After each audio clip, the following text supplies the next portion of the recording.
Alright, so I was told I have to watch Arrow in order to watch The Flash, so I watched Arrow and I was actually pretty interested. I originally didn't watch Arrow because, well, you'll see. And by the way, I'm not wearing any pants, so, yeah.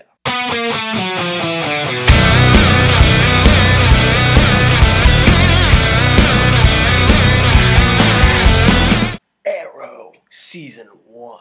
Alright, so Season 1 of Arrow aired back in 2012, and when it came out, I was just like, nah, I'm not watching that. And it was a personal taste because I had grown up with Smallville for 10 years. They had Green Arrow on Smallville, and I thought that Arrow was going to be a spin-off of Smallville, and it turns out it wasn't. It didn't have Justin Hartley playing Green Arrow. Justin Hartley, to me, is the definitive Green Arrow. Like, when I learned that, you know, the part was recast and they wanted to do a dark, realistic approach on the show, I was like, nope, I'm out.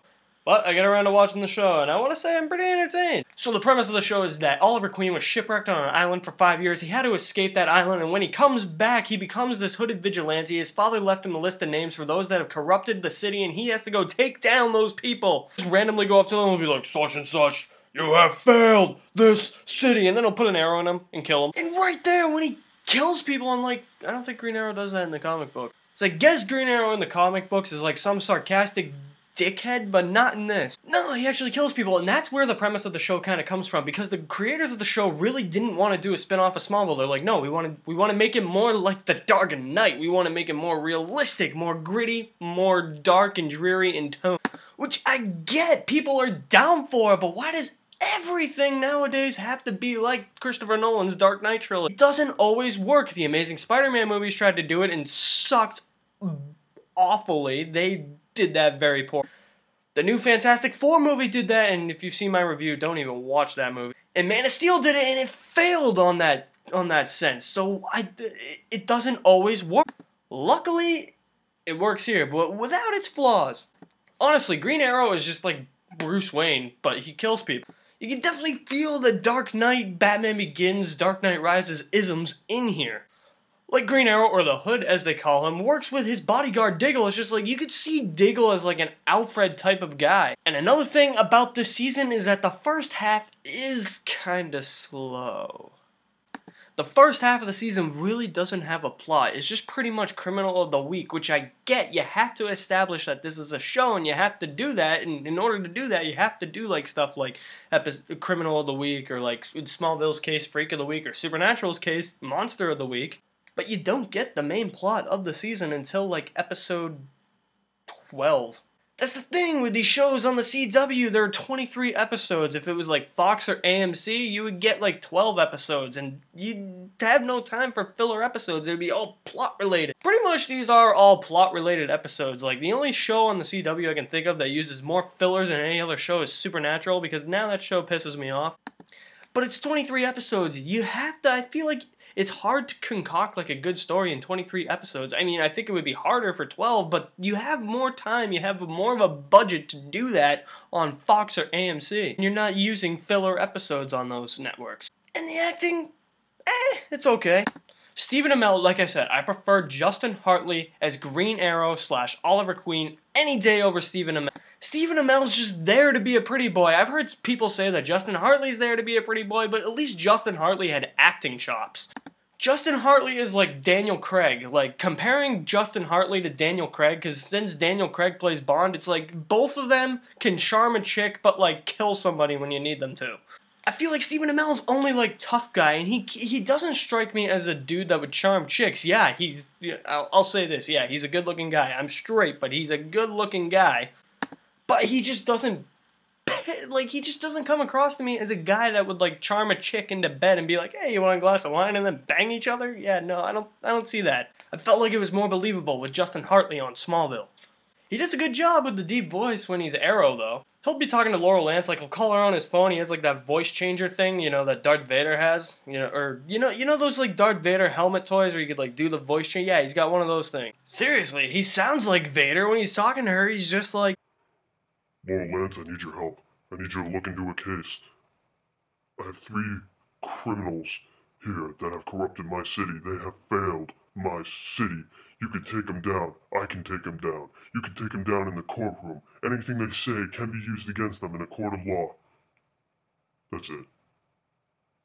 By the way, You wanna help me build my Lego Death Star later? Because I sound like Darth Vader. Pretty much it. I like the guy that plays his bodyguard, Diggle. He's pretty cool. He's like a smooth talker, and he tries to like help Oliver in like all his like, you know, situations. Oliver thinks that he's doing the best, but Diggle's like, no, that's not the best solution. This is the best solution. And Oliver's like, this is just or okay. I mean, I like the chick that plays Felicity Smoke. She's pretty good too. But Katie Cassidy, I've seen her before. She's okay. She was awful in Taken. She was okay as Ruby in Supernatural. But the guy that plays Tommy Merlin in this, for some reason, he reminds me of Colin Farrell. And the dude that plays Detective Lance in this show, I said movie in another take. It was weird. But what I'm trying to say is the dude that plays him, yeah, he reminds me of Billy Bob Thornton. So we have like a young Colin Farrell and a Billy Bob Thornton on this show. They do a pretty good job. Hands down, best one, Manu Bennett as Slade Wilson. And that, he comes in the second half. And the second half is where the show is like, okay, I'm hooked. The flashbacks, well, before I explain that, flashbacks. The show is presented in present time, so it's like Oliver's back in the city. This is him now as Green Arrow in the city in the present. But then the show shows you flashbacks of his time on the island, and the flashbacks are actually really cool. They're a lot better in the second half, though, because, you know, Oliver, he's working with other people to try and get off the island, and he's working with Manu Bennett, who plays Slade Wilson. I met that dude at Comic-Con. That's why he's the best actor on this show. And it's not like the first half where he had to, like, escape by himself, and he keeps getting caught by these Russians, and the Russians were all just stupid American fascists. Why do we always portray it as the villains in everything you make? And I like how they transition from the present day to the flashbacks, because it's like he'll be doing something in present day, and then when he's doing that thing, it'll flash back to his time on the island. It'll kind of be doing something similar. I like that. That was cool. Honestly, the flashbacks in the second half of the season are better, and the second half of the season overall, even in the present, is better than the first half. And I think this show has got to hold the record for most attractive chicks on the CW show ever. Nothing's ever going to top Lois Lane on Smile. Holy fucking shit, she was hot. But seriously, I have a point here. Hot chick, hot chick, hot chick, hot chick. This chick is definitely not hot, but this chick is, and she's not even on the show. Last hot chick picture, yeah, that hot chick was Lois Lane from Smallville, one of the hottest chicks ever put on screen ever. I think she's like my wife. That makes it number 5. She could rock my world with my other 4 wives watching, and my other 4 wives will not be jealous at all. Alright, I'll stop being perverted. I hope Season 2 has a lot of hot chicks. Season 2 is, like, amazing so far. But we'll save that for another day. Guys, I came away watching the show and enjoying it more than I thought I was going to enjoy it. I really didn't watch the show because Justin Hartley, who played Green Arrow in Smallville, wasn't in the show. It wasn't a spin-off of Green Arrow. It was a whole new take.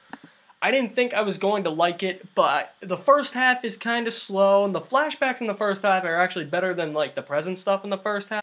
It's more like Criminal of the Week in the first half, but the second half really picks up steam. I honestly got hooked in the second half. I like could not stop watching in the second half. Like the first half you could like take your time with. Like there were like days I didn't watch it. The second half I was like, no, I gotta watch it now. No, hey, you're watching Daredevil? No, get off the TV. I'm watching Arrow. Though Daredevil is probably clearly better. The shit at the end gets intense. It feels, there's a lot of stuff in here that feels like Christopher Nolan's Dark Knight trilogy, sure. But I do like the fact that it is a more realistic take on Green Arrow. I think it's breathes some fresh life into the CW show. It's not all about, you know, your stupid teenage romance bullshit that happens in everything now. I definitely had a fun time watching Arrow, and I'm having an even more fun time watching Arrow Season 2. I'm only 4 episodes through Season 2, and Season 2 is like leagues beyond Season 1 so far. And just one last point here. If your needy girlfriend has made you watch all those stupid teenage romance bullshit movies or TV show, have her watch Arrow and be like, yeah, see? Stephen Amell's got his shirt off in this scene. Happy? Yeah, I thought so. It's a classic win-win. Us guys get our superhero show in which the superhero dresses up as a hooded vigilante and kicks ass, and then the girls get a shirtless dude. Win-win situation. World balances out. So, have you seen Season 1 of Arrow? If you have, what did you think about it? I want some feedback, so drop me a comment in the comment section below. And for more news and reviews on movies, movie trailers, video games, and TV shows, like me on Facebook, follow me on Twitter. If you're on YouTube, hit the big red subscribe button, and welcome to Maddenville. Alright, time for me to go put on some pants, because I gotta go do stuff. Peace.